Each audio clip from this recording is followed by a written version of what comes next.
Record. Hi, John Spark here from Travel with Purpose, and with me I've got Michelle, very pregnant state, so not my job. and also Michelle was the state manager for Backroads Tours, and it's an incredible product. And if you are wanting to know a little bit more about what is Backroads, how does it work, then you're in the right place.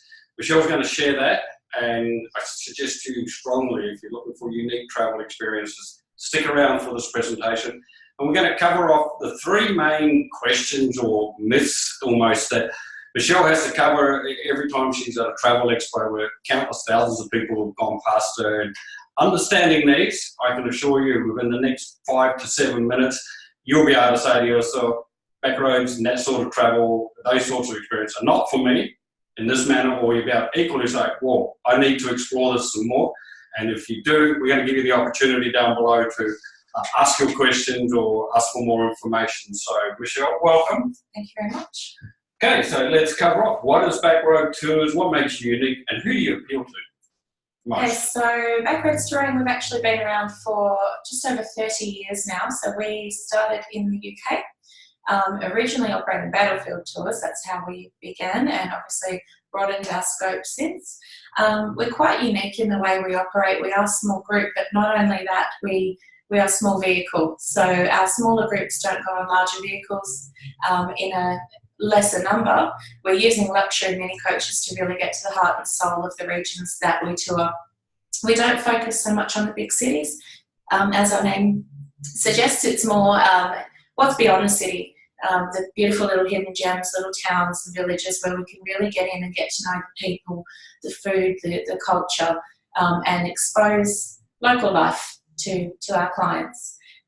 In terms of who goes on a Backroads tour, so generally speaking, we are a mature age product, but it's more like-minded people rather than typifying an age bracket. It's people who perhaps are quite well travelled, who have done maybe coach touring before, but in a larger capacity.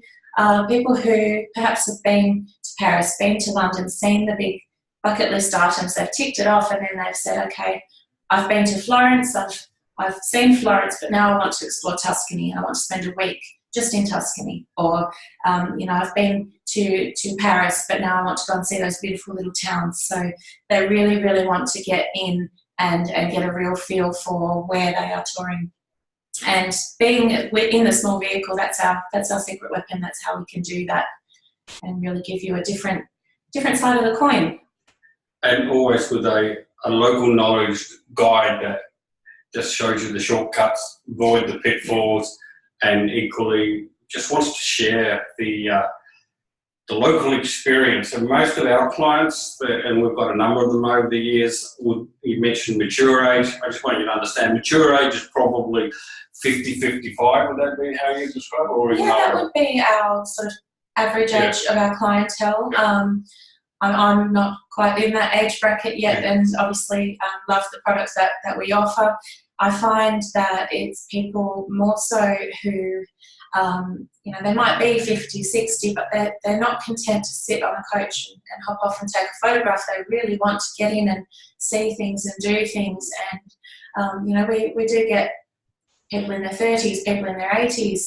They're all very similar. They've all got the same objective from what they want of their trip. And it's a real sort of mixed bag that we can get sometimes on tour, but they all tend to get along. They're all there to get the most out of it, and we just find they tend to gel really well. It's easier to get to know a small group of people rather than to get to know 40, 50 people. So it's a beautiful sort of intimate way to travel on a tour. Yeah, one of the interesting comments that came out of yesterday's luncheon, which we had some Backroad clients here, and we had a special Tuscan lunch, and one of the clients made that comment. He said, I loved the way everybody wanted to help each other. And that was the group members help each other, not just the group leader. They just want each other wanted to help each other have the best experiences. And that was also possible because of the smaller size and everybody knew each other. That's right. And got to know each other as it went on. So fantastic. Now, we want to cover the three main things that will help you polarise towards or away from. We don't really mind. It's more just if we can help you, then you can stop wasting time researching, or equally you can go, wow, I'm onto what I'm looking for here. I can explore it some more. So, Michelle, what's the number one? So the big thing for us that I do here is the comparison to larger style coach touring, which obviously comes with perhaps a lack of understanding of our brand. But the big thing, of course, is the size of our group. So 18 people is the absolute maximum you'll have on a coach tour with us. As I've mentioned, the towns that we visit, they're inaccessible, a lot of them, that's okay, to those large coaches. So unless you're self-driving and you've done a lot of research, a lot of these places, you won't even know they exist. And they're the places that you remember. They're the people that you remember, the people that we meet, because they're just going about their business. So it is a totally different experience that you're going to get. And we're not just appealing to people who do want to coach tour. People who don't like coach tours love our tours for that reason. They are small, they're adaptable. We have a lot of free time on tour. So it's kind of like a cross between a coach tour and a self-drive, because you get the benefit of a driver, a guide, the vehicle, the structure, but you also get the freedom and the flexibility to do what you want to do. Do you recall the story yesterday that Chris shared about in Italy? Yes, up the lakes. Yeah, yes, I think that's worth sharing. A perfect example of what you're saying. Yeah, so we had some clients, previous clients in yesterday for lunch, and they were mentioning they did our Italian indulgence tour, and they were up at Lake Maggiore from memory. They had some spare time, and they actually had some people that they know in the region. The tour leader had organised a taxi for them in their spare time, negotiated a fare for them as well, which obviously saved them a lot of money. And they were able to travel, I think it was about an hour or so distance away, go and visit their friends, and the taxi driver was there as requested. It was all, the fare was all agreed, and you know, that's the kind of thing that people can do on tour with us. You can really make the most of it, and each person will get out of it what they want. You know, I've had people deviate to have lunch with family. I've had special requests to visit places that aren't on itineraries, that if we're within the vicinity and we do have the time, we can adapt that, and we can help you. If there's something on the itinerary and everybody might want to see something different, we can do that, because it's quite easy to get, you know, 15 people, 18 people to agree to do these things. And at the end of the day, we have the time. So you really can get more out of it. But even people who love to cruise love to combine our tours with their cruising. They are not a massive duration. It's not a 1 month tour of 5 countries. It might be a region of a country in a week. So they work really well to combine all these things together. So we do really get quite a broad scope of people. It was interesting.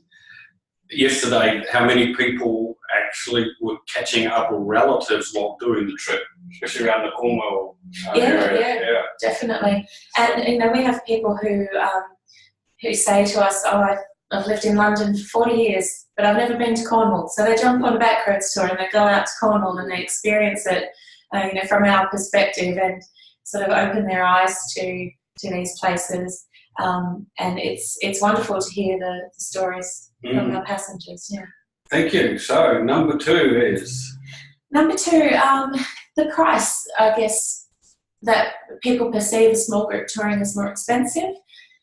It's very hard to compare a small group tour to a larger style coach tour. At the end of the day, you're getting quite a different product, which our clientele obviously see the value in doing things the way we do it. With backroads touring, there's no optional extras, so everything that we see on tour is included in the cost.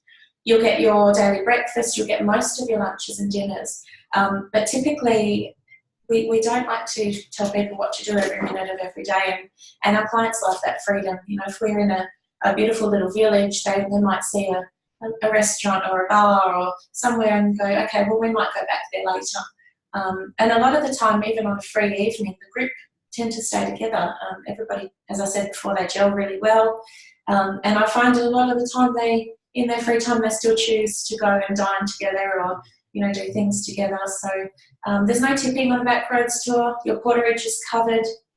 There's not a lot of times that you're actually going to have to dip into your pocket. And at the end of the day, as I said, it's staying in a chateau or a castle or a hunting lodge, a coachman's inn, the experiences you're going to get with a smaller group. The large groups can't do what we do. They can't stay in the hotels that we use. A lot of the times, the places we go, there are no hotels, so we're in guest houses and just places that they're really going to give you a different perspective. So that's where you get the value in terms of the experience you're going to walk away with and the satisfaction as well. What I like to add to that, and it's critical really, in my opinion, when you look at a product, and you can say all the nice things you are, and I know, and we know they're true. You don't. You have to take a risk. One of the best ways to evaluate risk for travelling, and this is from 35 years of experience now, is to find out what is the repeat client rate of a product. They will not have repeat clients if they're not delivering well. And yours is? Oh, I don't know the actual figure, but we have a lot of repeat clientele, and we actually... Sorry, I'll put you on the spot. I thought it's actually about 90%. Oh, okay, well, there you go. I learned something today. I do know it is very high, but we actually have grown mostly previously by word of mouth. And our clients come home, they love what we offer, and I see it at travel shows and things like that. And luncheons. And they'll come up and I would have seen them a year ago. They've come back from their trip, but they've come back with their friends, and now they're all going together to a different place. So it's organic growth. It's growth in our business because people love what we offer and the uniqueness of our product, and they come home satisfied and just ready to explore another destination. So it's fantastic. Wonderful, thank you. And then finally, number 3. Not really finally, but it's probably just the 3 of the points that we've got time to cover now. Yeah, I guess the range of where we tour and what we do in terms of our product range. You may have heard of Backroads before. A lot of people will associate us with the UK typically, maybe Ireland or Italy, France. They're our sort of traditional iconic destinations, but we've got so much product now that we have available to you. So we're down as far as Morocco, we're up into Scandinavia, Norway, the Baltics, we're across into Eastern Europe as well. We also offer a range of cruise and sail products. So we have barges in France, which we operate with 20 people. We sail Naples, the Bay of Naples, with just 12 people, and we sail Croatia as well with 16 people. So something a little different we've been doing now for a couple of years, and it's really taking off. We also just launched Asia last year as a new destination for us. So we're into Vietnam, Thailand and Cambodia. And exciting news as well, we're also looking into launching into the United States of America. So gradually you'll see our product expanding due to the demand from our clientele who might have toured a lot with us through Europe, and they're really wanting what we offer in these other destinations. So if you're not sure that we go there, check with John and Miller. And well, we have some links below this video here that you can click on, and will take you to look at some images and some videos of what we've been talking about tonight and other things, and hopefully make it easier for you to form an opinion. And of course, at some point, you'll probably want to talk to somebody to help you, and we'd like to make ourselves available should that be your choice. Wonderful. And so, is there anything else you want to say?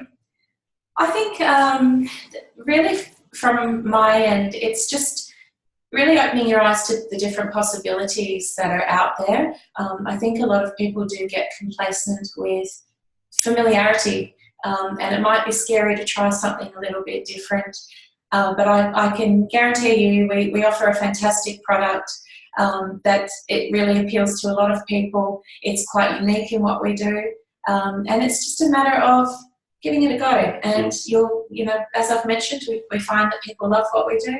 They come home and they just keep coming back for more. So give it a try. See how you go. If you're not a coach tour, it still is vastly different from perhaps the other experiences you've had.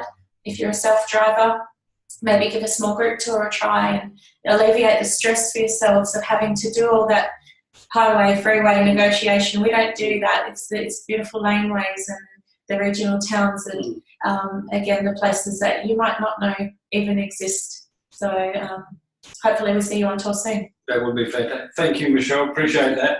I would like to throw a curly one at you. What one question do you get asked the most when you're at travel expos? The most? It would probably be what's included for your dollar is the main thing. And even just little tidbits about tours that I've done, experiences, how we perceive ourselves to be different. The big thing for me personally, it's the people. I love the characters we meet on tour, and most of the memories that I have are of the people that we've met along the way, and they're just treasures. The tour leaders are fantastic. They're so knowledgeable. They're so helpful, so friendly. They're never going to leave you in the lurch, even on your free nights or your free afternoons. They're always there for you if you need support, if you need help finding something, if you want someone to do something with you, they're always there for you. And also single travellers as well. Get a few questions about single travellers. We've put quite a few single travellers on it, actually, and they like the security. Yes. They like being able to mix with people, and travelling is about your own experiences, but there is something special about sharing it with other like-minded people, to see or feel or smell something for the first time, and to talk to somebody about it, to express how you feel is great. And like for single travellers, a lot of our ladies, mostly ladies in all fairness, they come back and they just go, wow, it was so good. Yeah, we get a lot of solo female travellers, obviously male travellers too, but predominantly single women who perhaps their husband isn't keen on travelling at the moment. That's quite common. They're quite happy to take off on their own.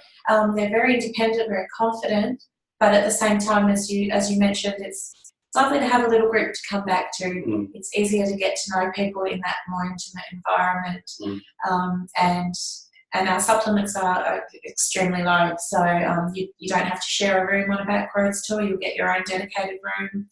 So there's a lot of benefits for solo travellers as well. We'd love to share all that with you and show you the exact details. So again, thanks for getting this far. The link's down below. If you are a solo traveller, by the way, we are just opening up a specialist part of our business on solo travelling. So you want to find out more about that, then please just put your name down below or register below on the link, and we will happily inform you of what's going on. So thanks again, Michelle. Appreciate it. Thank you for your time. And look forward to seeing you when you've got number 3 done. Thank you. Okay.